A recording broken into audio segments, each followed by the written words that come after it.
Por décadas, México ha buscado avanzar posiciones en la construcción de un federalismo articulado y moderno, que brinde equilibrios institucionales entre el gobierno federal y las entidades federativas, así como la eficiencia en el uso de los recursos públicos.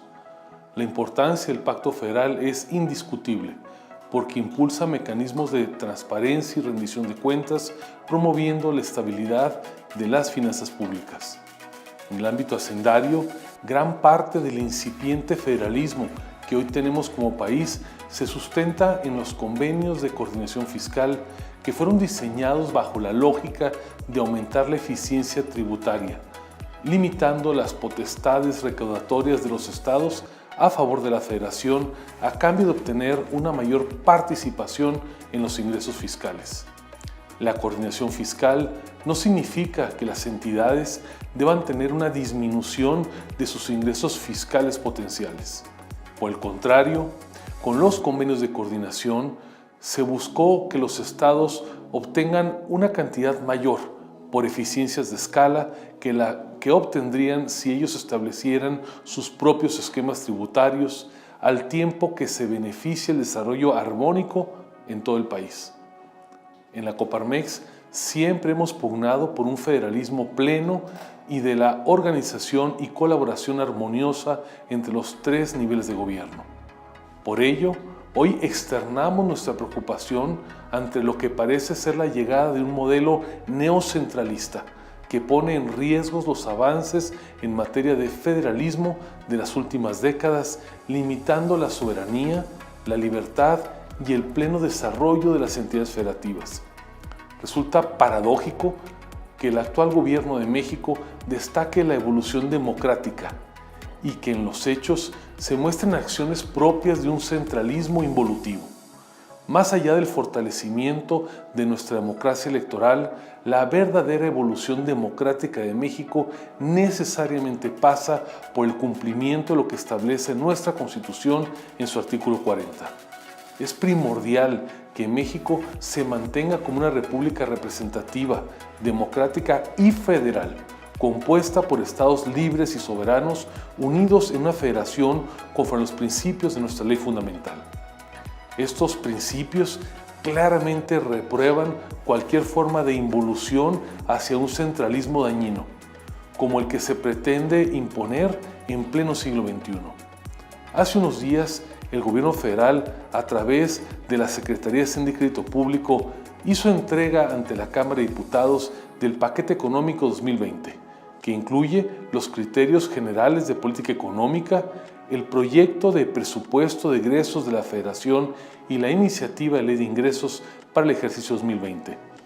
En términos generales, el paquete económico emite una señal positiva, pero presenta algunos focos de atención en lo particular, sobre todo en materia de egresos, ante la clara apuesta del gobierno federal por el gasto corriente en detrimento de la inversión pública, así como la recomposición presupuestaria de los recursos para los estados. Resulta preocupante la caída en términos reales del 0.5% en el gasto federalizado respecto al ejercicio de 2019, misma que se explica por dos razones. La primera razón es una reducción del 0.9% en el ramo 28, que corresponde a las participaciones federales, cuyo objetivo es el de distribuir recursos entre los gobiernos estatales sin condicionamiento y a partir de su actividad económica. Cabe señalar que en este ramo se incluye el Fondo de Fomento Municipal y que para el siguiente ejercicio se propone una reducción del 0.53% respecto a lo aprobado en 2019. Esto básicamente quiere decir que se le está dando la espalda a los municipios, comprometiendo el presupuesto designado para llevar a cabo distintas agendas de desarrollo social, centralizando la asignación de los recursos. En segunda razón, es una reducción del 0.3% del ramo 33, que integra las aportaciones federales orientadas a actividades estratégicas de desarrollo nacional desde los estados. Entre esos aspectos, el Fondo de Aportaciones para la Seguridad Pública de los Estados y el Distrito Federal se disminuye en la misma proporción del 0.3%. Esta reducción hace patente la centralización del presupuesto en una de las dimensiones más sensibles a las aportaciones estratégicas, destinar recursos en favor de la seguridad de las familias mexicanas. Con la reducción del gasto federalizado se está afectando a 25 de las 32 entidades federativas, quienes observan una reducción real de su presupuesto entre lo aprobado en 2019 y lo propuesto para 2020.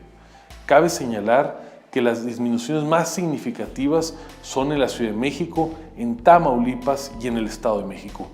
En este punto, vale la pena destacar que el hecho de que nuestro país haya sufrido administraciones estatales con altos índices de corrupción no justifica la premisa de tener que despojar a las entidades federativas de un presupuesto adecuado que les permita cumplir con su mandato. En Coparmex estamos a favor de combatir frontalmente la corrupción en todos los niveles y en todas sus formas, pero no puede ser un detrimento de las haciendas públicas de los estados. Para erradicar la corrupción en el ámbito de los estados, se deben aumentar las capacidades de fiscalización a través de la Auditoría Superior de la Federación, a fin de que pueda auditar una parte mayor del presupuesto estatal y no solamente a nivel muestral, como es en la actualidad. Igualmente, debe de aumentarse las capacidades para procesar administrativa y penalmente los casos en los que haya desviaciones o actos de corrupción asociados al uso de recursos públicos federales que se ejercen en los estados, de manera mucho más inmediata a la ejecución del gasto. En Coparmex compartimos y respaldamos las expresiones de inquietud que provienen desde las distintas entidades federativas ante la insuficiencia de ingresos. Consideramos que las advertencias de algunos gobernadores que plantean la posibilidad de abandonar el pacto fiscal federal para financiarse a partir de sus propias capacidades de tributación son entendibles y no por ello menos gravemente preocupantes. El riesgo de proceder a la descoordinación fiscal como respuesta al neocentralismo supone consecuencias muy importantes, como la cancelación de las aportaciones tributarias a la Federación por parte de las entidades o el rompimiento de los equilibrios presupuestales del Estado. En el México del siglo XXI se requiere de la mejor visión de nuestro federalismo, con entidades fuertes en recursos y facultades, así como con un gobierno federal articulado con los esfuerzos a favor de todos los mexicanos, cumpliendo a cabalidad con los principios básicos de nuestra legislación. En Coparmex reconocemos la importancia de preservar la coordinación fiscal como instrumento clave para promover el crecimiento y el desarrollo. Hay que decirlo, el pacto de coordinación actual está pensado para un mundo centralista, porque no promueve la inversión en los gobiernos locales.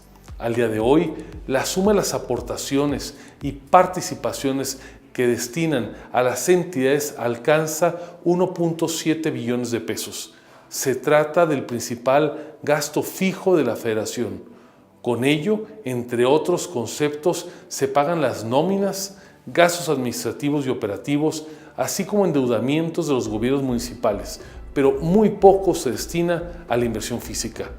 De esta manera, se está degradando la importancia de invertir en aspectos fundamentales como lo son proyectos de infraestructura, que a la larga son los que impulsan el crecimiento, los empleos y el bienestar en las entidades federativas. La terminación de los fondos discrecionales del ramo 23 fue un buen inicio, pero no es suficiente. Si verdaderamente queremos transformar a México, tenemos que generar los nuevos incentivos y la creación de capacidades institucionales en las entidades para facilitar la inversión física y detonar el desarrollo de largo plazo. Igualmente, los estados deben aprovechar sus capacidades recaudatorias para ayudar a combatir la informalidad en la economía y con ello tener acceso a más recursos y poder detonar proyectos de inversión que beneficien a sus gobernados. En Coparmex Creemos que es el momento propicio para convocar a los 3 órdenes de gobierno junto con la sociedad civil y llevar a cabo una verdadera convención nacional hacendaria que permita alcanzar acuerdos significativos en 3 dimensiones. Primero, la redefinición de las competencias tributarias, es decir, precisar nuevamente lo que recauda la Federación, cada una de las 32 entidades federativas y los gobiernos municipales. Segundo, lograr una nueva legislación fiscal, tanto a los impuestos directos como el ICR, como los indirectos, como es el caso del IVA y el IESP. En este punto, vale la pena señalar que no se trata de subir impuestos en áreas de aumentar la recaudación. Para ello, es fundamental encontrar nuevos mecanismos que incrementen la base de contribuyentes y con ello elevar los ingresos de la recaudación. Y el tercer elemento para analizar en la Convención Nacional Hacendaria es la fórmula del egreso, es decir, cómo se distribuye el producto de la recaudación. Hay que resaltar que la fórmula actual, calculada en tiempos del presidente López Portillo, ha perdido su lógica y balance y requiere un ajuste acorde a la nueva realidad, sobre todo para dejar de perjudicar a las entidades federativas que tienen una relación negativa entre lo que aportan la federación y lo que reciben de ellas.